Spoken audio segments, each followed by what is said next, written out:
All right, I am excited to welcome our special guest today, Dave Rodger. Dave is a great entrepreneur, recently serving as the VP of Product and User Engagement at Spotify. He's also helped grow companies like TripAdvisor, EchoNest, Silverback Technologies, and Simple Tuition. He is also a member of the Collaborative Gain Councils on Council 22, our Chief Product Officer Council. Dave, welcome. How are you? I'm doing great. Thank you, David and Brittany, for giving me the opportunity to talk to people today. I really appreciate it. I'm going to turn over the presentation keys to you and let you get on your way. And thank you again Perfect. for your willingness to kind of share with us today. Absolutely. Sounds good. All right. And you should have the keys to the city now. And you do. There you go. All right. Thank you. All right. Great. So once again, thanks to David, you and Brittany and Collaborative Gain for giving me the opportunity to talk a little bit here.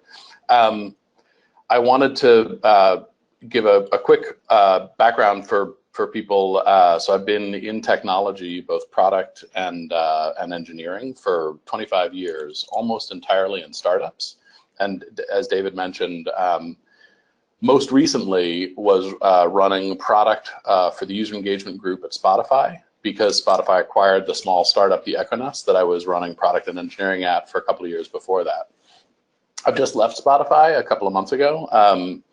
And so one thing that I wanted to make clear as we talk about this is what I'm going to talk about is my perspective and perception on the Spotify approach. And even when I was with Spotify, I very infrequently spoke for the company. But now that I'm no longer there, in no way am I speaking officially for Spotify. So I just want to make sure people knew that. We'll share the deck around as well. So if people want to follow up, they're more than welcome to.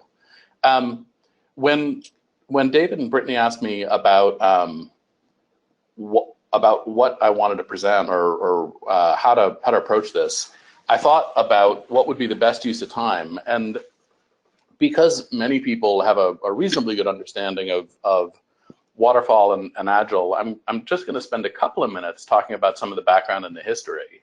And then I'm going to jump a little bit more into Spotify and some of the unique things that Spotify had put in practice that some of you may have read or seen about, and then talk a little bit about how that works, but then really open it up more to questions. I think it'll be more useful to have a back and forth. And so the intent of this isn't to go super deep in any particular area of Agile or the Spotify approach, but really to cover it sort of a high level and have it be a little bit more interactive. So we'll see how this works. Many of you know, right, that software traditionally has been developed in a pretty rigorous process that has been called waterfall, because it starts with a gathering of requirements, and maybe what you write up is an MRD or a PRD, a marketing requirements doc or a product requirements doc. And when that's done, you move on to a next phase that's pretty well constrained of product design. So coming up with a software design that will meet those requirements, and you can go back and forth to ensure that the design meets the requirements.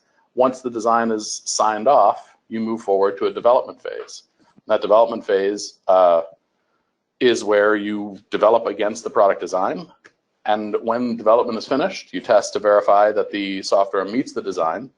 And then you ship on time to happy customers to great satisfaction, right? So that's the ideal. And so obviously we know, having built software for decades, that there are a bunch of problems there. So the first problem is that requirements almost always change.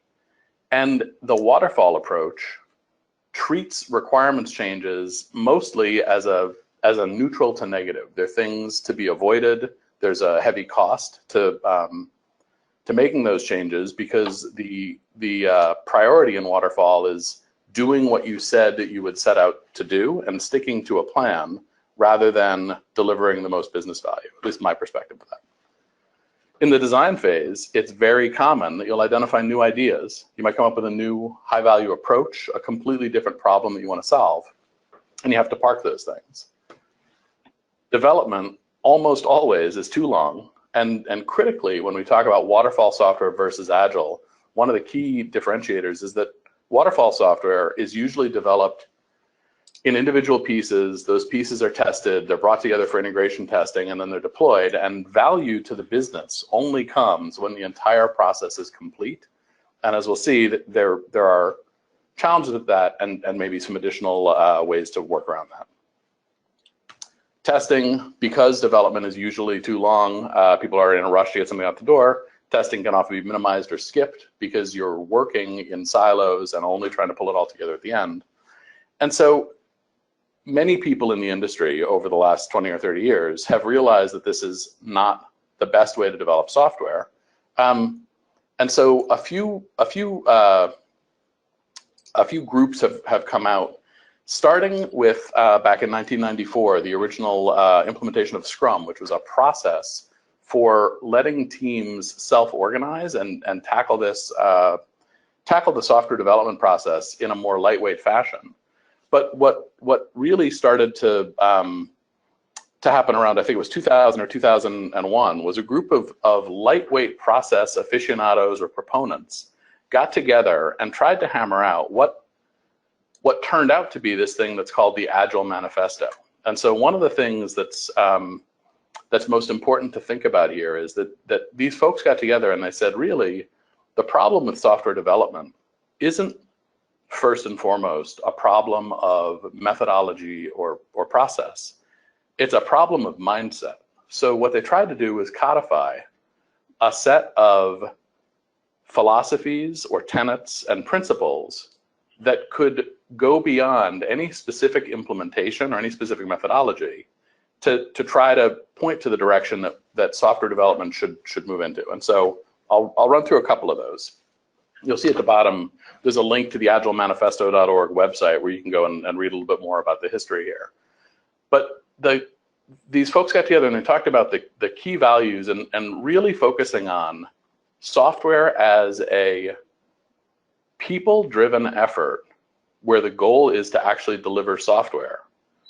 Much of the work prior to this had been focused on the process or the output or the mechanics of producing it, rather than focusing on what the true end value was, which is to deliver business value.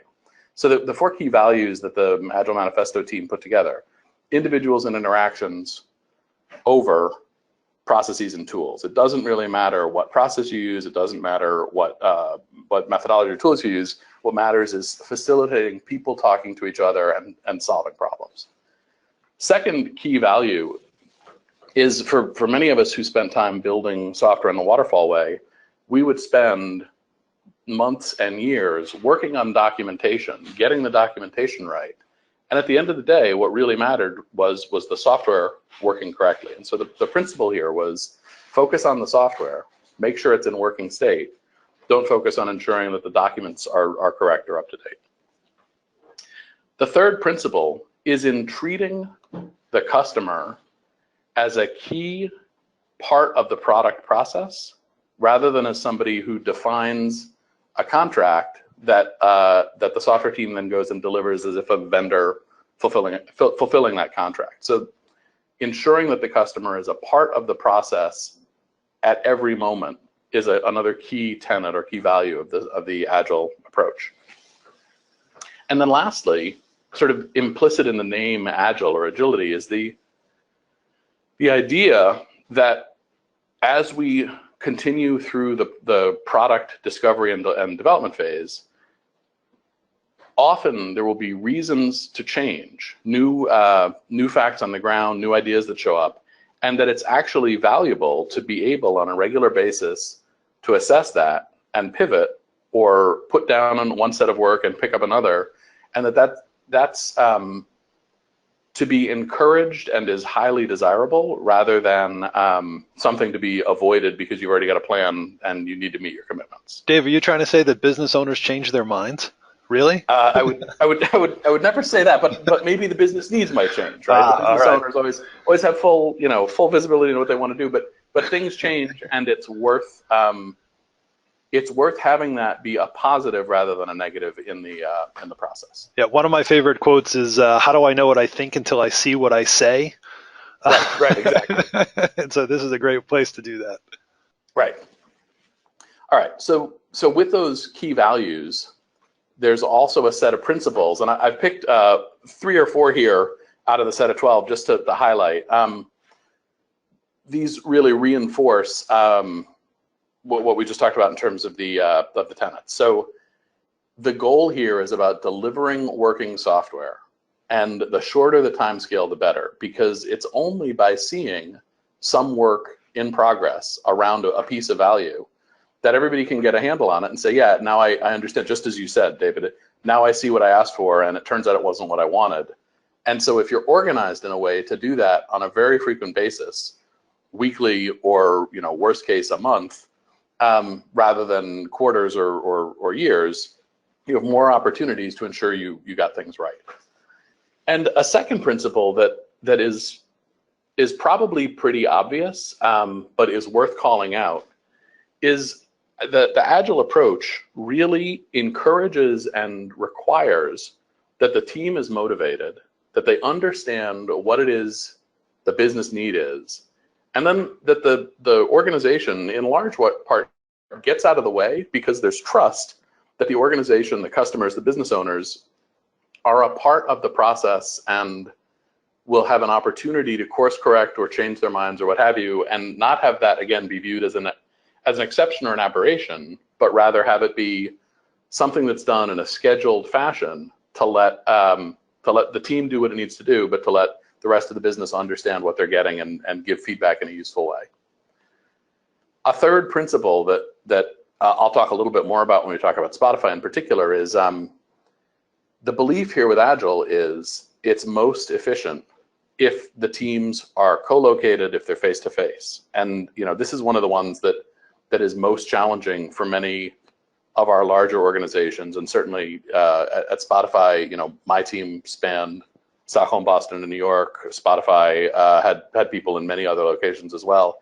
This can be a real challenge, and we can talk a little bit more about that. But it's definitely the case that the fastest, highest bandwidth form of communication still for people is sitting in a room face to face. Not to say you can't be agile and be distributed. Many companies do it, but it is harder than doing it when people are in the same room. And then just to bring this, the fourth point here is really a repeat of the first one, and it's important enough that it actually is worth calling out a second time. It doesn't really matter what else you're doing. Working software is the goal.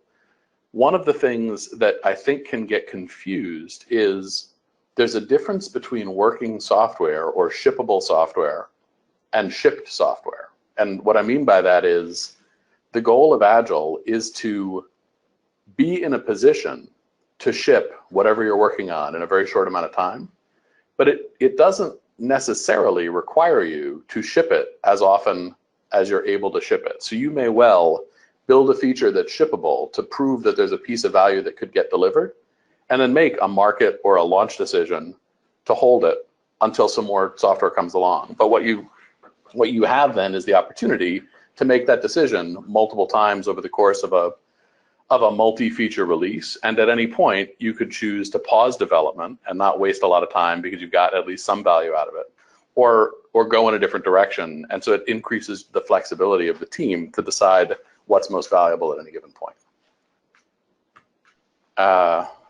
Okay. So let me pause for a second before you get into, I know you're gonna start diving into Spotify's approach in a minute. Just by show of hands, I'm not gonna call on anybody, but show of hands in the software, in the webinar software, how many people were kind of familiar with the backdrop of what Dave was just talking about? You'd heard about the Agile Manifesto, you kind of knew the basic tenets of it. So just raise your hand real quick if you were pretty familiar. All right, we're seeing lots of hands. About half of the hands went up. So great. Good. Okay, thank you all for doing that. All right, Dave. Okay, so one of the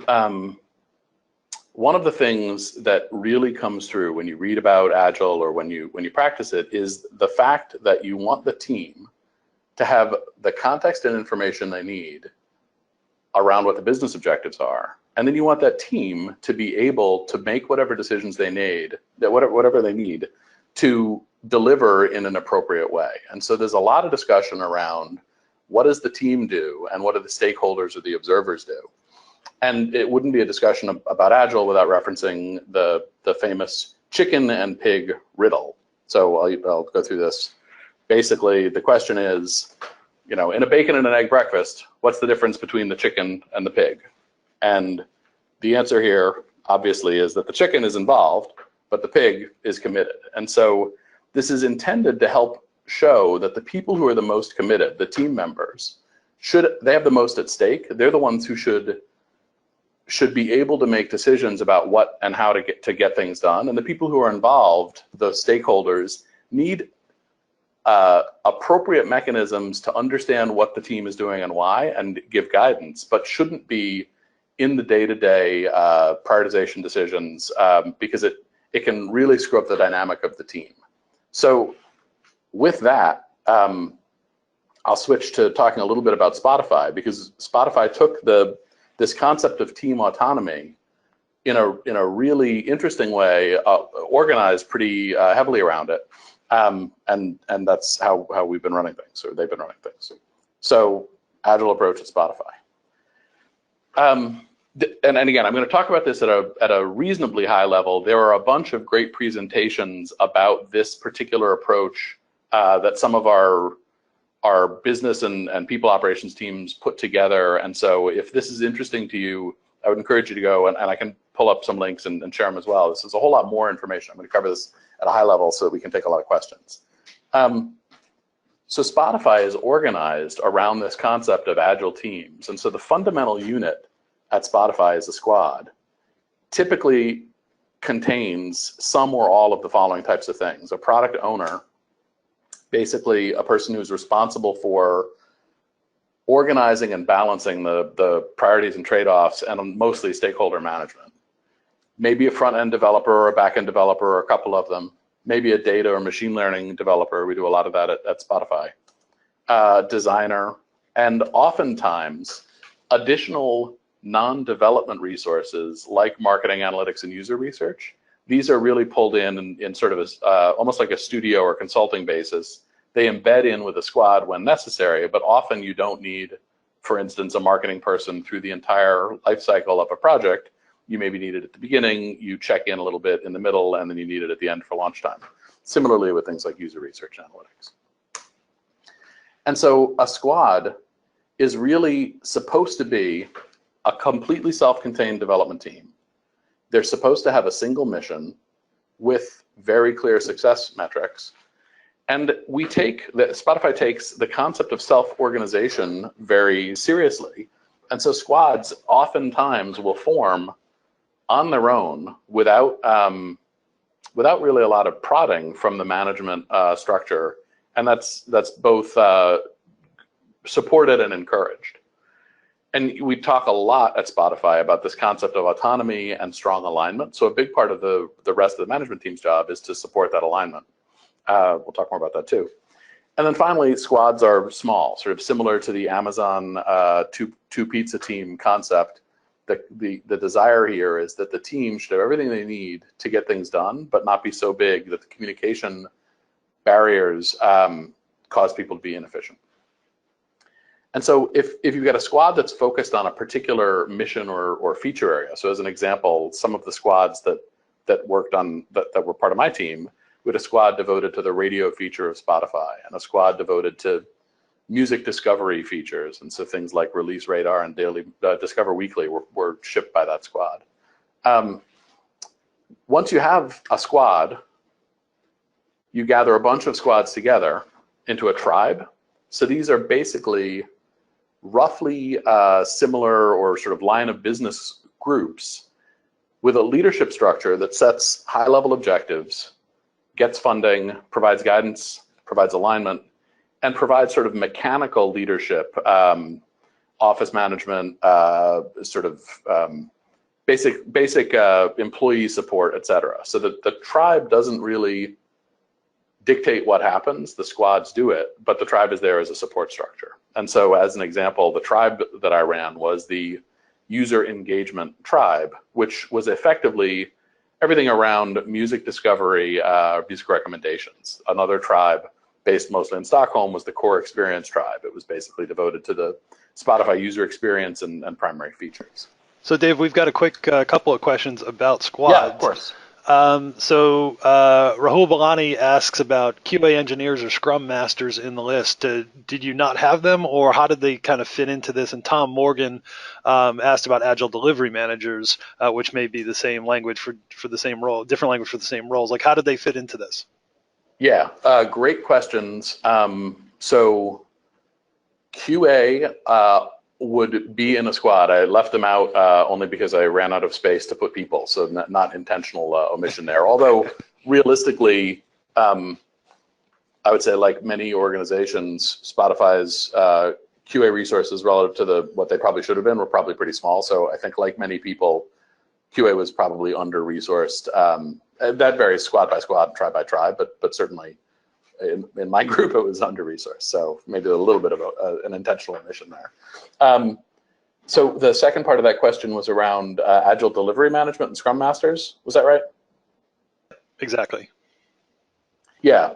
So I'll talk about this a little bit more when I talk about some of the things that we did to remediate some challenges. But it, up until very recently, was the case that there wasn't an official Scrum Master by dictate, meaning the Spotify structure didn't require there to be a Scrum Master. It was typically assumed that the squads would figure out how to deal with that. And so sometimes it would be the product owner, sometimes it would be a team member on the squad.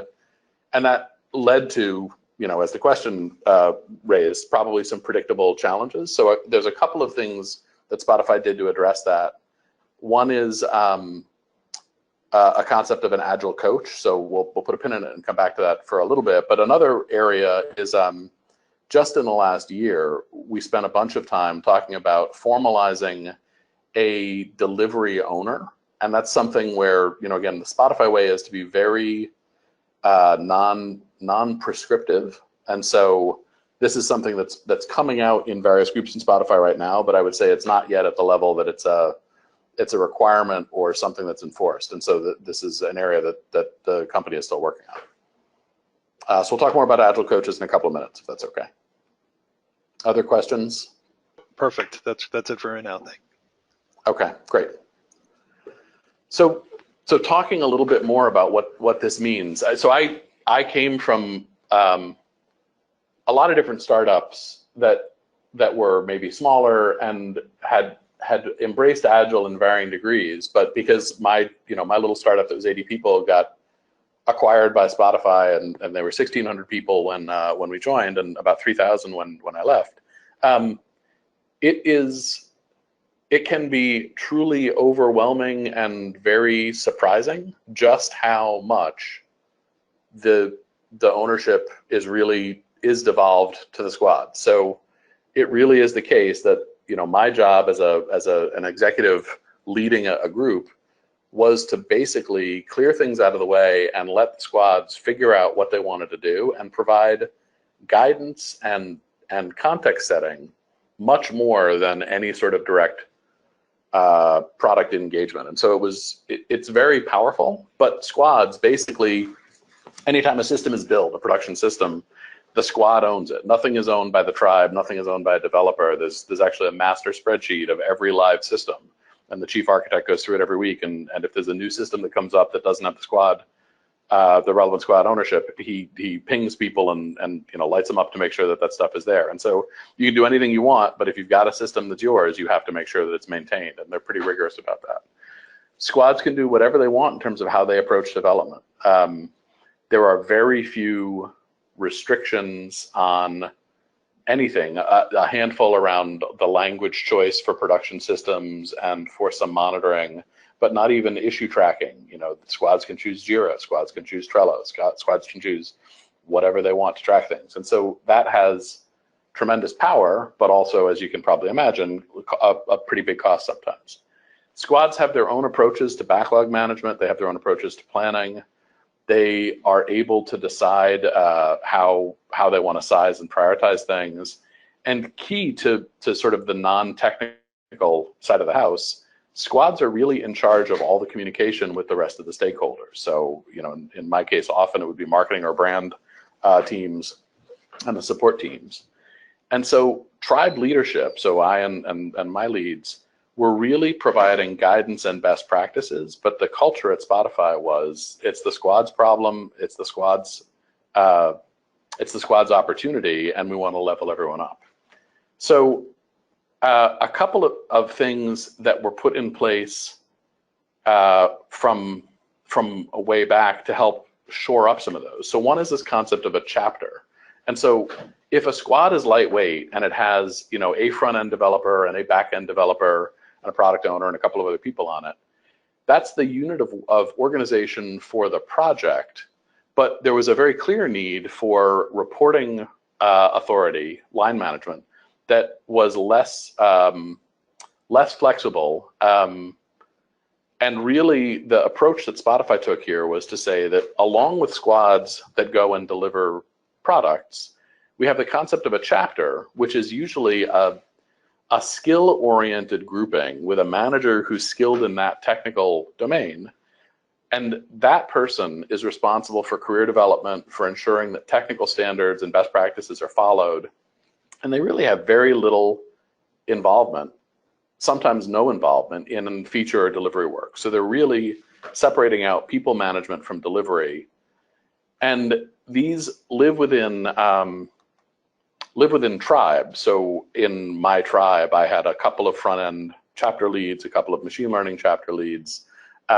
We didn't have very much design in my group because it was mostly recommendations and back-end, but in other organizations you would have design leadership. And so this is a way to provide technical oversight or domain oversight and a consistent reporting structure so that squads could stand up and spin down more easily, more quickly, and more flexibly. So that's one area where it's basically an attempt to try to formalize the matrix management to separate out delivery from professional growth or people management.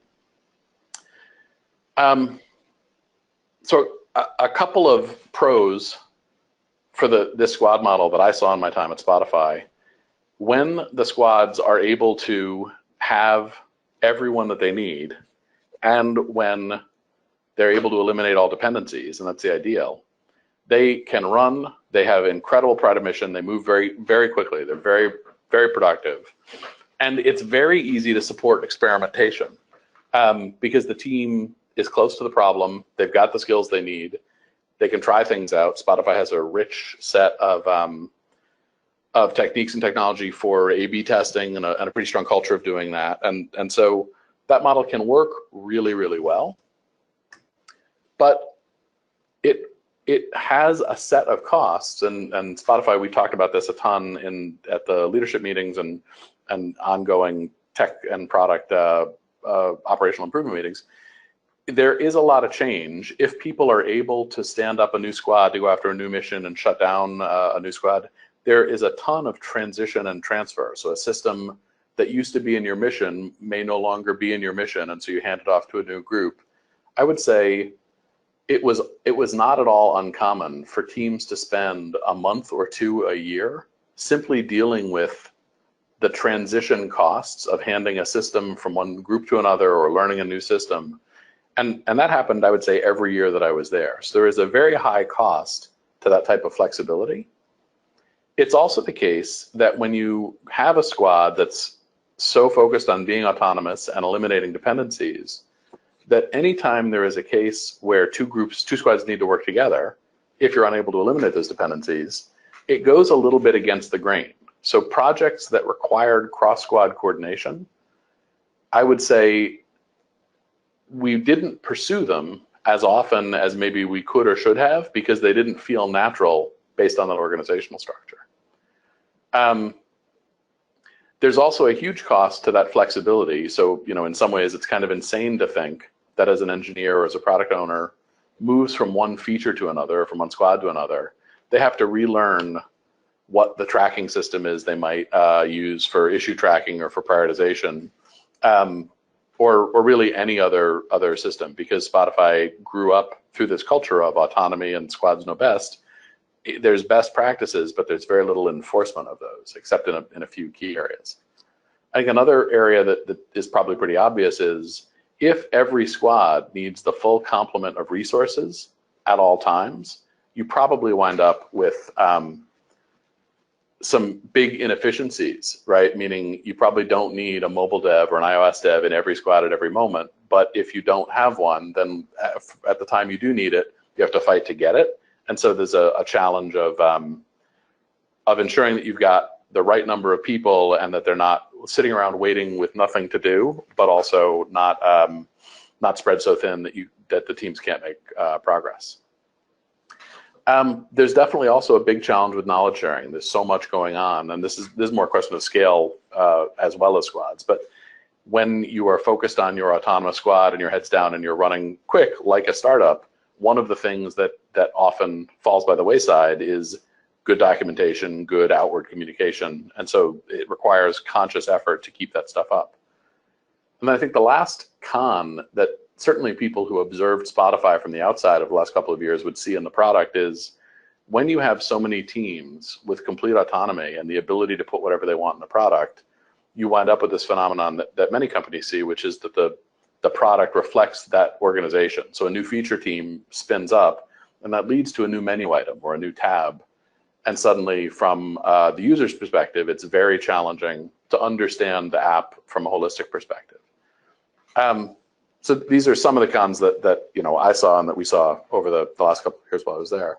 So I wanted to touch on some of the things that Spotify was doing to remediate across these, and then turn it over to questions.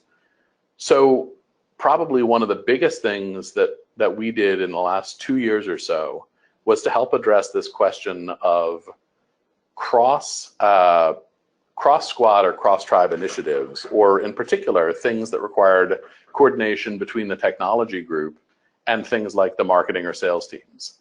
So along with the work that each squad or each tribe wants to do to drive their own initiatives forward, there's a pretty rigorous process now in place at Spotify to identify the top 10 or 12 or 15 company bets.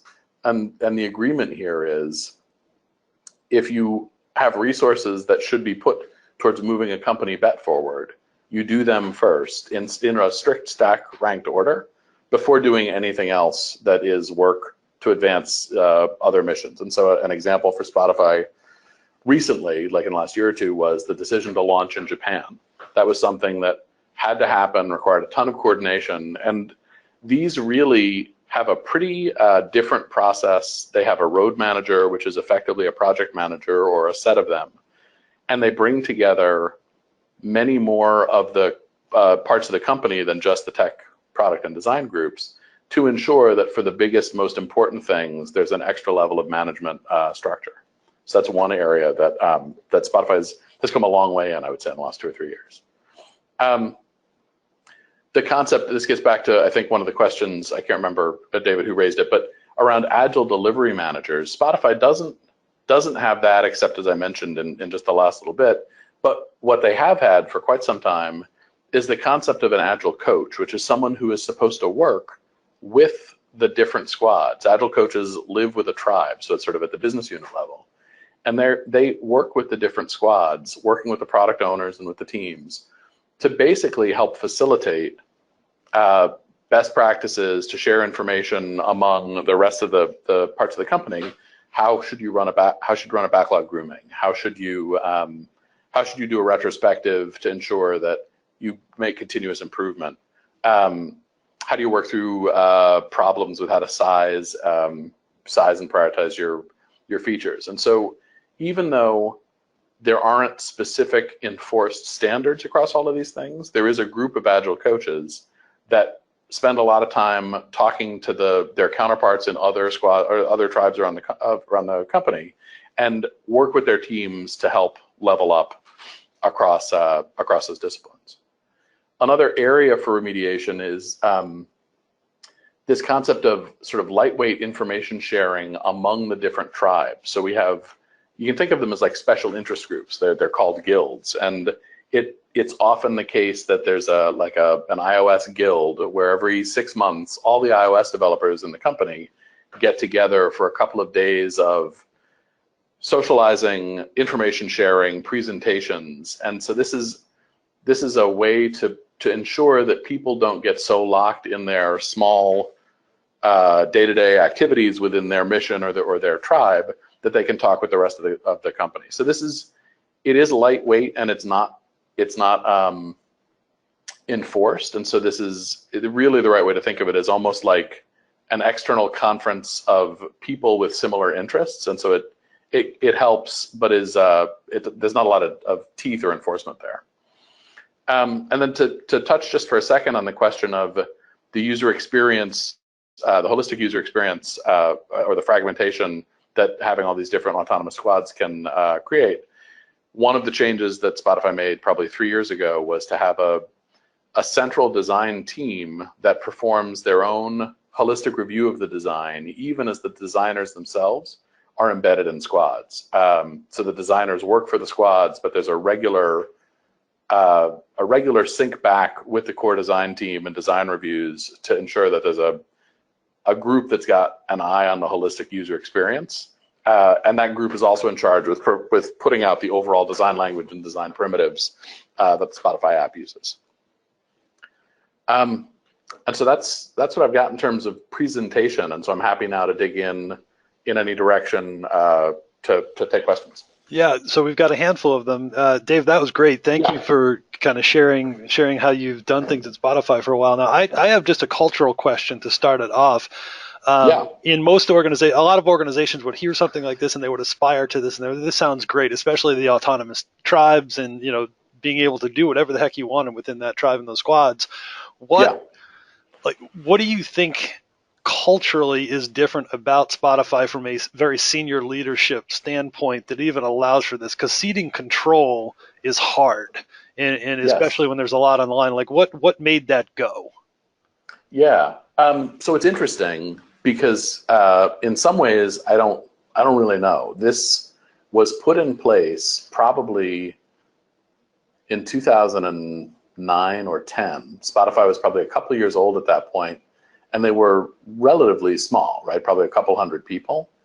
And so by the time Spotify acquired my company, it was sort of well underway, and with 1,600 people was going through a different set of challenges of how to deal with more of that scale and growth. So I think probably what made it work was first, Spotify has, we were very lucky to have a lot of resources, and it's definitely the case that if you have more resources and you are willing to try more things and let some of them fail, and you don't feel the need to be so prescriptive, you probably can unlock more potential and good ideas, but you give up some predictability or certainty. And I think that was just built into the Spotify culture from Daniel Ek and the leadership team on down. I've certainly worked in other startups that didn't have the resources to try 10 things and let 9 of them or 8 of them fail. And so that's definitely a part of it. They've been very successful in terms of having sufficient funding and investors to let them try those things. An example that one of my most successful products was the Discover Weekly product, and my boss and management weren't asking for it, and to my own eternal shame, I wasn't asking for it. My team had some time. I had a new product owner who was trying to get something done, and because we give the team a tremendous amount of latitude, they just went and did it. They shipped it. They came back to me with some metrics that showed that it was actually incredibly well loved by users, and that's an example of something that really helped transform the perception of Spotify in the last 2 or 3 years, that came completely out of the fact that teams had super flexibility, big picture goal. We want to address music discovery, but very non-prescriptive in how to get there. That's cool. So yeah, I mean, it works really well. There were some examples around subscriptions and some trials, 3-for-1, 3-month for one trials and things like that. I wasn't part of this, but this is sort of part of the company lore where people really didn't believe in it, but they believed in the team and they believed in the process and said, we're going to let you try it. And it has been some of our best performing promotions. And so, we, as a management team, we are happy to be proven wrong when it leads to better numbers. Well, that is awesome. So we've got a number of great questions. I'm going to call on Joni from Avo. Joni, let me unmute you so you can ask your question. There you go. Welcome. Hi, hi Dave. So I work at Avo, where Kevin Goldsmith is our CTO. Oh, perfect. So very aware of the Spotify way, and I lead a team Yeah. of UX folks. Yep. We're kind of struggling with silos in the tribes by function. We call Yes. them journey teams, but UX people want to swarm around a product problem. Engineers want to swarm around a backend problem. Any ideas on how to get those two teams excited about solving the same problem?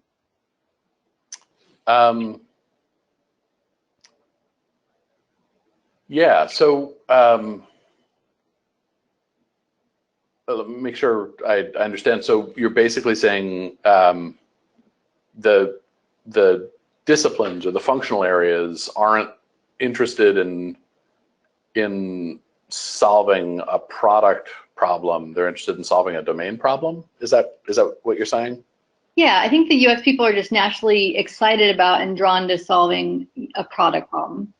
But Yeah. our engineers are a little more interested in solving like back-end stuff or machine learning.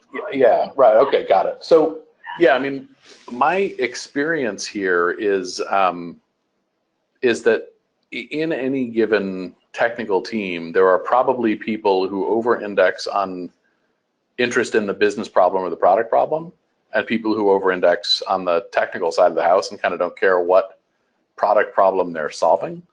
And unfortunately, I think that what I have needed to do in the past is to ensure that there's a mix of those people on each team, and to rearrange teams sometimes to ensure that you don't have a product team with a bunch of, let's say, back-end engineers who only care about the back-end sort of intricate technical problems and aren't working with the product team or the product owner to understand the business cause. Like if all you've got are people who care about the implementation details of something that is a necessary part of the solution but isn't connected to the business or the user, I don't know if they're not interested in that. I don't know how to force them to be. So the only thing that I've found to work is to ensure that someone else who's got technical chops on that team, but also is a partner on the product side, is part of it as well, which is not maybe a very satisfying answer, but No. that's what's worked for me.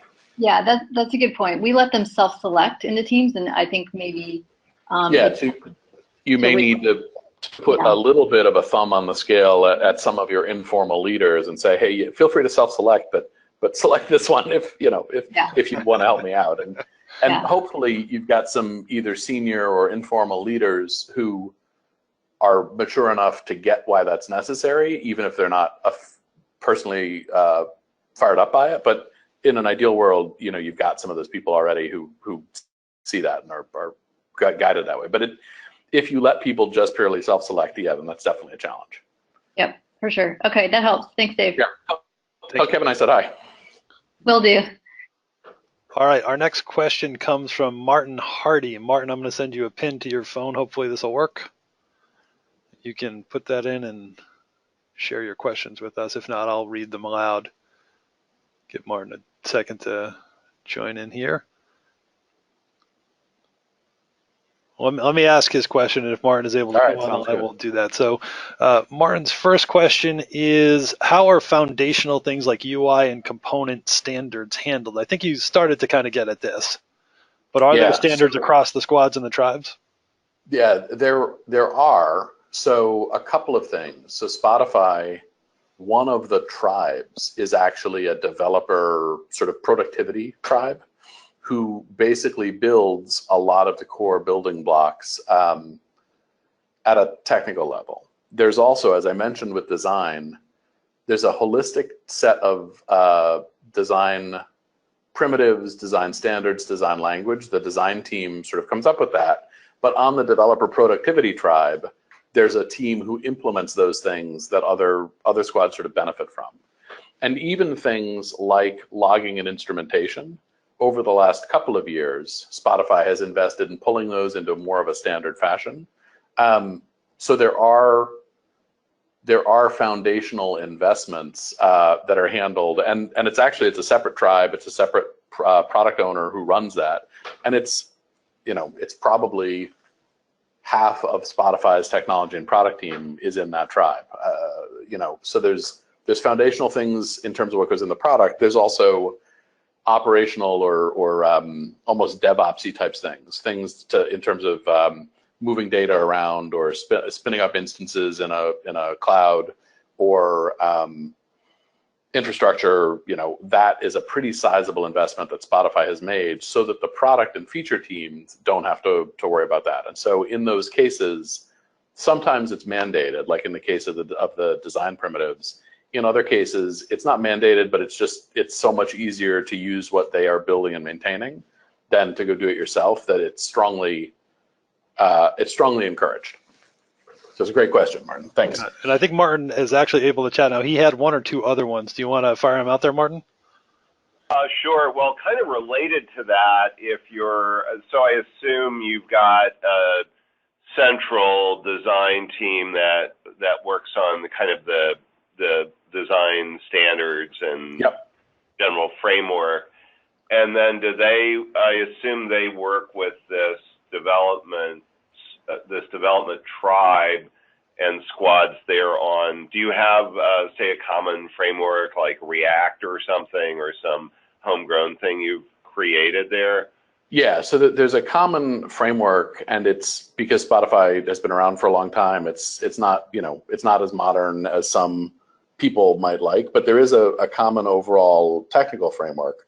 But what we had there is there's a design team that owns the design standards and an implementation team that builds them for other squads and tribes to use. And then the rest of the design team is, as I mentioned before, they're embedded in the different squads and tribes, but there's a really tight design review loop between all of that central design team so that they stay probably in better contact with what's going on among all the rest of the company than any other discipline. So the product teams aren't as tightly connected and the engineering teams aren't as tightly connected. The design team, because they have this holistic view of the user experience, they actually do one of the best jobs in the company of across all the different tribes, knowing what each other is doing and helping make sure that things are moving in a generally straight direction. So new things being developed basically get tight review, and then they might be pulled into a design standard. Yeah, so because Spotify is so supportive of experimentation, the ideal, which is often but not always hit, is a squad should do whatever it wants at a small test, so a half-point rollout or a point rollout for a couple of weeks. And it's encouraged that people will sort of go around the design guidelines if necessary in the interest of getting something done and to come up with some numbers that then can be brought back, and you can say, all right, I see good lift in my user metric. I know I did it in a crappy way, and I can't ship it to 100 million users this way, but I've got evidence that it's worth bringing to the design team to figure out the right design standard. Either that team goes and makes some changes, or they invent a new component, or whatever it might be. But they're doing that based on some evidence that the thing has some value, rather than taking time to platformize something that might not have any legs, if that makes sense. So again, I say that works reasonably well. There are always cases where it takes too long or it doesn't work the way you'd want. But in general, that's the approach, is experimentation. You should be able to do anything you want that's relatively scoped in time to a small percentage of traffic. And then evidence leads to further investment. Okay, great. Yeah, that makes sense. I've seen that work before. Yeah. We had a couple other questions, if there's time. I don't want to hog the whole thing. One, I'll tell you both of the main ones we had. One is, how long do the coaches stay with the squads? It varies tremendously. It varies. Sometimes it can be a couple of weeks or a month. Sometimes people are embedded for 6 months or a year. Ideally, you wouldn't want it to go for a year. If that's the case, it's probably a sign it's like a real problem, but it can go that long. And then another one was the corporate bets. How frequently are those reset or restacked? Is that an annual thing or a monthly thing or something? Yeah. So very briefly, there's a rhythm every 3 months. So once a quarter, they're reviewed. New bets are put on. Old bets are taken off. Every 6 weeks. So in between, it's like a review, a progress review. But the intent is to prioritize is to restack them no more than once a quarter. And these are usually super big initiatives, right? That the C team cares about, and they're typically things that are on a 6 to 12 month cycle, maybe a little bit longer. Infrequent that they would be shorter than that. Great. Cool, thanks. I had an Echo Nest question, but I'll just mail you that one. Yeah, perfect. Thank you, Martin. Appreciate it. Have a great day. Let me. So let's call on Jennifer Voss, who's got a question. Hi, Jen. You should now be able to say hello, Jennifer. Sorry. Hey, Hi, how are you? I think you may have just answered my question because I was interested in those bigger size bets. Yep. Because overall it is kind of where the business strategy and the investment of the company Yes. winds up manifesting in where you shift your resources. Yes. And so, the challenge I've always had is balancing coverage of the experience and support with where you're making your investments. So Yep. when you reshift those resources, how do you match the, how do you wind up maintaining coverage when you have, let's say, more audacious efforts to invest in a particular area? Yeah. So these company bets that Spotify put together were basically constructed to help address largely this question of keeping the sort of tech and product side and the rest of the organization in sync. And so it was literally to help ensure that when you were going to start on something that we knew required a whole bunch of marketing effort, that there was a process that the CMO, could weigh in on in advance and to say, all right, if this is what you're going to do in this kind of time frame, I need to know so that I can rearrange or pull resources in advance. And so before we start this, we need to have a line in the sand or a sort of commitment period to make sure that everybody who needs to be involved for these big things is involved. And so it is definitely the case that you drive yourself crazy trying to maintain that level of control over all the things that were going on. And so Spotify basically came down on the side that said, we'd rather have more things that are small and deal with the chaos and let the functional leads or the product owners or the sort of lower down management sort of deal with it, because it's just faster and more efficient, and we're willing to deal with that. But for these top 10 or 15 things, we can't do that. We need to be more structured and more in control. And so that was the trade-off that they were willing to make. And it seems to be working reasonably well for Spotify. So it's been a good step. So I don't know if that fully answered your question. Yeah, no, that's great. And any do you have the different teams identify KPIs or metrics that they're trying to meet, or are they more focused on, what kind of outcomes are they looking at? Yeah. Do you evaluate? And do they self-define those, or are you defining those? So there's a pretty, for the big company bets, do you mean, or for the smaller? No, just in general, the teams in general, the squads in general. Yeah, so in my role as the head of a tribe or a couple of tribes, I would give big picture objectives, and the squads would offer up what they thought the KRs and the metrics were that they could sign up for, and I would review and approve basically those things or tweak. So if I wanted to move a consumption number, the big picture objective would be, in a year we want our consumption number to go from X to Y, and then I would say to the teams, go tell me what you can do. They'd come back with their KRs, and I would try to abide by what they thought they could do. But if they were being under aggressive, or I thought they were sort of sandbagging, we'd push them up a little bit. But we would hammer that out as part of a sort of a quarterly review process as well. And that was at the tribe level. And I would then bubble the most important of those up and publish that out to the whole company, and the tribes would share their objectives and KRs across the board. And that would be separate from, but parallel to, the company bet process. And so effectively, you were managing a set of things that you thought were important while contributing as necessary to the company bets. It was certainly the case that not every tribe, and definitely not every squad, was working on a company bet at any given point. But the top 10, by nature of the fact that there were a very small number of them, Spotify's got a lot of people, not everybody was working on it. And that was a point of tension to some degree because everyone wants to work on the most important stuff. But that's why we had our own objectives that were at a smaller level that we had a lot more flexibility to go after. Great. Cool. Thank you, Jennifer.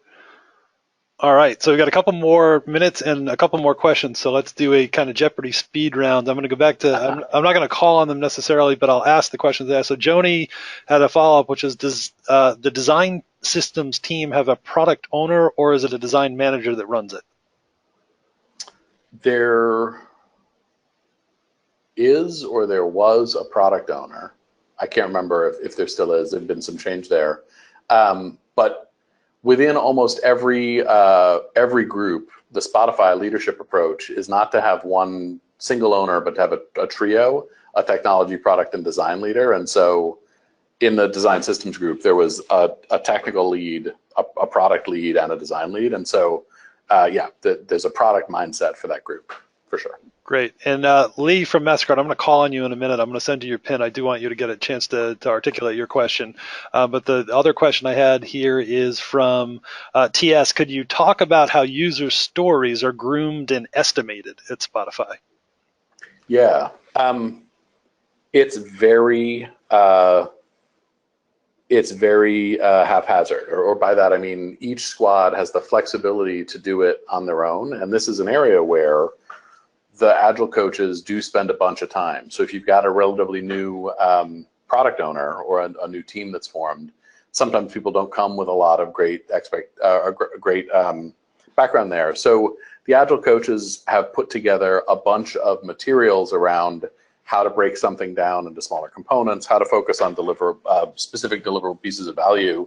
But it is very individualistic. It's up to the squad, and the management, the tribe management, is basically there to ensure that they are making progress. But we didn't have any specific standards. Some people would use story points to estimate the size of things. Some people would use t-shirt sizes, and we tried not to get into religious wars about which one was better. We try to let the teams find something that worked for them. As I mentioned, in some ways, that leads to inefficiency as people move from group to group, because if one group has got one approach and another one has another, you're relearning as you migrate around. But in the spirit of letting teams pick what works well for them, there are very few standards there. Great. And so the last question, I'm not sure that Lee from MasterCard got her mic squared away, so I'll ask her a question. And it goes back to kind of, I think, the standards across the company. But with the change for the Agile coaches, have there been more decisions to align practices? Best practice is to use Trello, for example. And would the coach share that? And is there somebody at the company that basically says, to ensure cost savings, we're going to make everyone in the company use this system, as an example? So I think that you kind of touched on that before, but yeah, so I would say, Agile coaches have been around at Spotify for some time, probably 7 or so years, maybe more. And typically they are proponents of figuring out what works for a squad and not enforcing standards.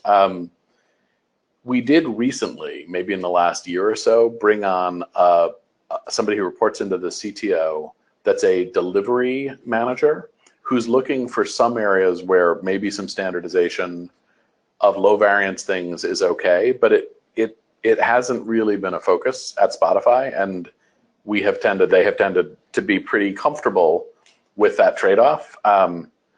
Again, I think what works at a 300 to 1,000 person company doesn't necessarily work at a 3,000 to 5,000 person company and beyond. So I expect that'll be an area of some evolution, but it up until now has not been something that the company's been super focused on. Gotcha. And so we've got one final question. I'm going to call on Bill Skeet to close us out for the day. Bill, welcome. Hey, can you guys hear me? Yep. Hey, yeah, so just a simple question. I'm just curious whether you have a manager for your designers, or whether the designers report to the various either development managers or the product managers. Yeah, yeah, go ahead. So of the design manager. Yep. So the designers are on a squad, just like a product owner or a front-end developer or whatever it might be. So there's no managerial responsibility there. designers do report up in a manner that's very similar. It's a little different, but it's sort of irrelevant for this question, in a manner that's very similar to the chapter. So they've got a design manager that is in the design discipline for sort of day-to-day people management, and for design review. So in that level, there's a more structured delivery focus of the design team as designers, where that isn't necessarily the case for things like the chapters for the engineers. But the designers are embedded in the squads to do their work, but have a pretty tight connection to the design management and the global design group for review. Great, thank you.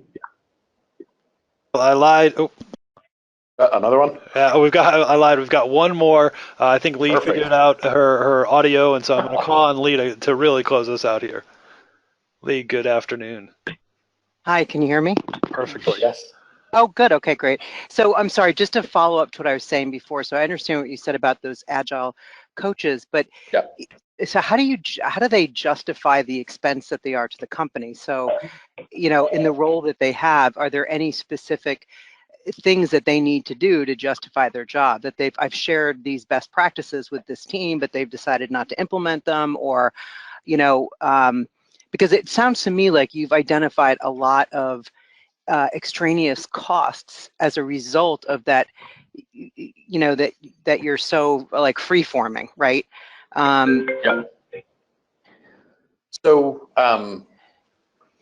the question of how to justify the agile coaches or this willingness to try a lot of things and to not be very prescriptive is one that we talked about a decent amount, but it didn't bubble up to be the highest priority at any given point. It's up to the tribe leadership and their management to ensure that the teams are improving. And so as a part of a regular sort of mission review process, one of the things that the tribes are expected to do is to show how are you improving your tribe? How are the squads getting better? And so there are metrics around